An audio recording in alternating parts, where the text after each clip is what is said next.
आणि आता एक महत्त्वाची ब्रेकिंग न्यूज समोर येते। नीट परीक्षेसंदर्भातली नीटची फेर परीक्षा घेण्यास सुप्रीम कोर्टाने नकार दिलेला आहे। नीट प्रकरणी सुप्रीम कोर्टात सुनावणी सुरू आहे आणि कोर्टासमोर असलेल्या तथ्यांचा विचार करता फेर परीक्षा घेणं योग्य नसल्याचं सुप्रीम कोर्टाने म्हटलंय। या क्षणाची अतिशय महत्त्वाची अपडेट आपण पाहतोय। नीट परीक्षेसंदर्भातली नीटची फेर परीक्षा घेण्यास सुप्रीम कोर्टाचा नकार।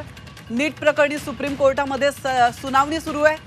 कोर्टासमोर असलेल्या तथ्यांचा विचार करता हा अतिशय महत्त्वाचा निर्णय सुप्रीम कोर्टाने घेतलेला आहे।